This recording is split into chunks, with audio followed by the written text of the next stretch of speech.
Oi, pessoal. Olha eu aqui de novo. Hoje, no nosso conteúdo de química, tá? Nós vamos trabalhar um pouquinho a questão sobre o equilíbrio químico, né? Como manter, por exemplo, aí ele já começa a nossa imagem aqui, né? Como a gente pode manter um tratamento, um equilíbrio entre a acidez e as substâncias básicas que estão aí presentes, né? São as questões físico-químicas, né, de um tratamento da água que nós podemos estar falando. Então, a gente vai estudar sobre Ka, que é a constante em relação aos ácidos, e Kb, que é a constante em relação às substâncias básicas, né? E aí a gente sabe que para a piscina a gente precisa ter um pH de equilíbrio, né? E o que significa o pH? A gente vai estudar também, tá? Ó, nesse nosso conteúdo novo, tá? Nós vamos também estar estudando a escala de pH e pOH. O que é que isso indica? Nós vamos entender o potencial hidrogênio iônico, ou seja, o potencial de hidrogênio de uma substância, e o pOH, que é o potencial hidroxiliônico, tá? Presente em uma determinada mistura, em uma determinada substância que nós estamos trabalhando. Bom, gente, né, dando continuidade à nossa questão temática de hoje, né, o equilíbrio químico, nós vamos aí compreender que existe o equilíbrio químico, que também é classificado como equilíbrio iônico. Nós vamos entender que existe essa classificação dentro do setor de pH e pOH, que nós agora já sabemos definir o que significa, né? Então, essa relação do equilíbrio químico é porque as substâncias elas começam com um estado inicial, que nós classificamos de reagentes, né? Estão presentes em concentrações definidas. E a partir do momento que esse processo ele vai acontecendo, né, a reação ela vai se processando, as concentrações de reagentes elas vão se modificando. E com essa modificação de reagentes, vão diminuindo a estabilização que existe, né, em torno dessas substâncias. Elas acontecem de uma forma tão espontânea que elas se tornam substâncias constantes, tá? E chegam a um estado no qual as concentrações não mais, né, variam. Então, quando elas não variam, nós colocamos para definir isso como as setas, a primeira e a segunda, né, elas se sobrepõem uma sobre a outra, e aí nós chegamos ao que classificamos de estado de equilíbrio da substância. Dentro desse estado de equilíbrio da substância, nós vamos estudar o Ka, como eu já disse anteriormente, que é a constante de acidez, né, e o Kb, que é a constante das substâncias básicas, né? E aí eu trago para vocês uma expressão matemática, né, da diluição de Ostrom, em onde a gente vai, na verdade, identificar aí a constante de ionização. Então, a constante nós representamos pela letra K, tá?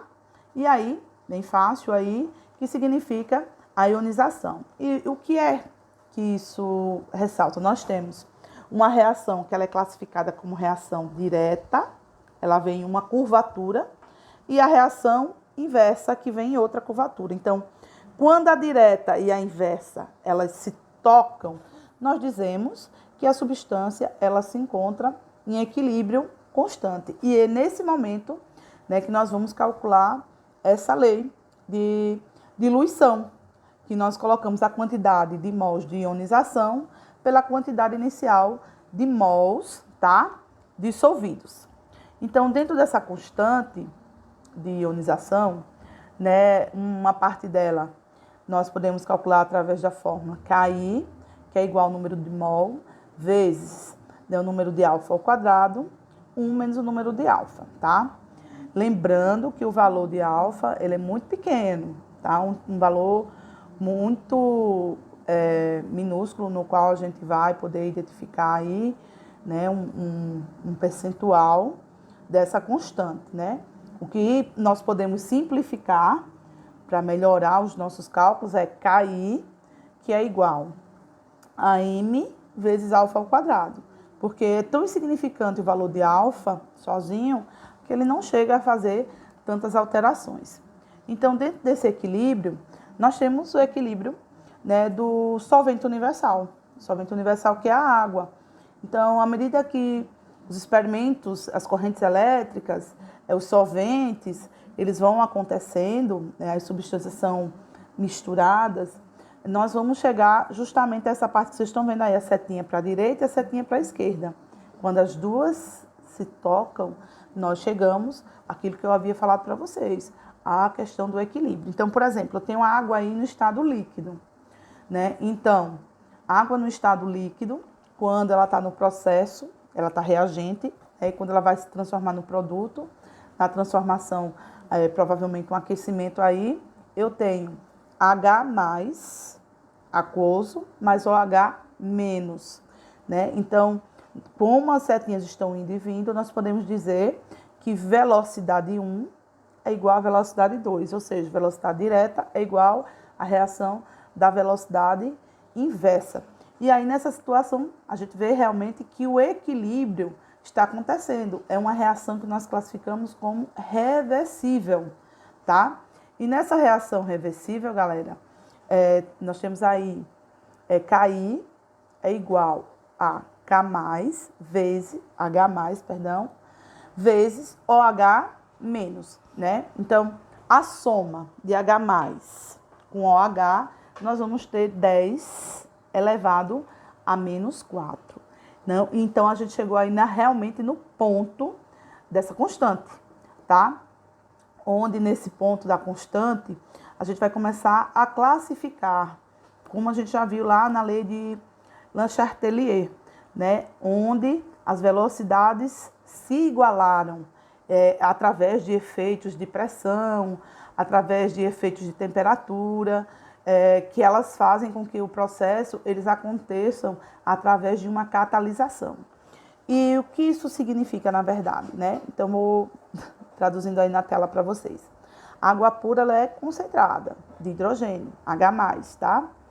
E aí existe também nela uma concentração de OH-, isso a temperatura ambiente, que é uma temperatura que nós classificamos de 25 graus Celsius. Então, H+, como a gente viu anteriormente, que é igual a OH-, ela vai ser igual a 10 elevado a -7. A soma dos dois, nós vamos ter 10 elevado a -14. Né? Todas as vezes que em uma linha de pH vocês observarem que ele deu 7, significa dizer, ó, que a substância está aí. Aqui para vocês, ó. Significa dizer que a substância ela é neutra. Tá? pH 7, nós estamos trabalhando a questão da substância neutra, tá bom? Então, as soluções, né, elas têm o H+ maior do que o OH-, elas são ácidas. Ou seja, isso numa escala de pH significa o quê? Quanto menor o pH, mais ácida é a substância. E numa escala inversa, quando H+ for menor que OH-, nós vamos ter as substâncias básicas, tá?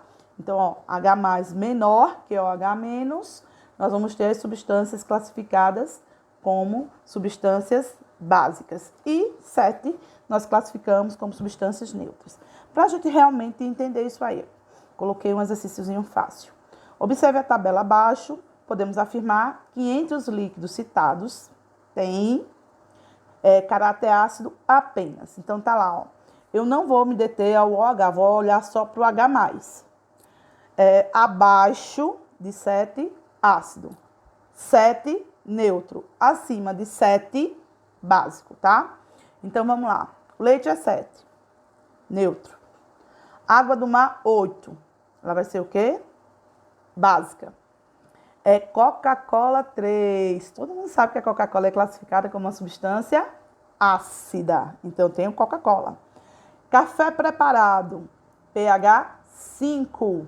Então, significa dizer que ele é ácido. O café também. A lágrima, pH 7. São os sais que estão presentes. Por isso que a gente até sente aquele gostinho salgado, né, das lágrimas. Então, ela vai ser neutra. E água de lavanderia, água de resto de sabão, etc., né? Ela tem o 10 elevado a menos 12, então o pH dela será 12. Será classificada como uma substância básica. Então, nós temos aí o quê? O café e a Coca-Cola. A resposta correta seria para nós a letra C, ok? Deu para entender, né? Então, ó, nós vamos estudar aí também, tá? Os valores de concentrações de hidrogênio e hidroxiliônicos, tá? Onde pH e pOH, nós vamos ter a fórmula através de logaritmo. Então, já comecem a aprender essa fórmula aí. pH é igual a menos log de H+. E pOH será igual a menos log de OH-.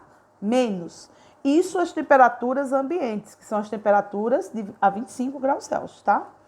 Então, ó, soluções neutras, pH é igual a pOH, 7. Soluções ácidas, pH menor que 7, que foi o que a gente viu na questão anterior. E soluções básicas, pH maior que 7, tá? Para que a gente possa estar memorizando. E aí, eu tenho para vocês aquela seta, aquela retinha, né, de solução, que eu quero que vocês aprendam. Quando eu tiver pH mais pOH, vou ter sempre 14, a soma. H+, neutro, 10 elevado a menos 7, e OH menos neutro, vai ser 10 elevado a menos 7 também, tá bom? E aí, ó, soluções neutras, tá lá marcando o 7. Basta que vocês aprendam a questão do pH. Abaixo de 7 o pH, ácidas. Acima de 7 o pH, como vocês observam aí, substâncias básicas. E se for o inverso, se eu for falar de pOH? pOH acima, né, de 7, ela vai ser ácida, o pOH. E abaixo de 7, ela será básica. Então, por isso, para não confundir a cabeça, eu peço só que vocês aprendam o pH, né? pH 7, neutro. Abaixo de 7, ácido. Acima de 7, básica. Tá certo?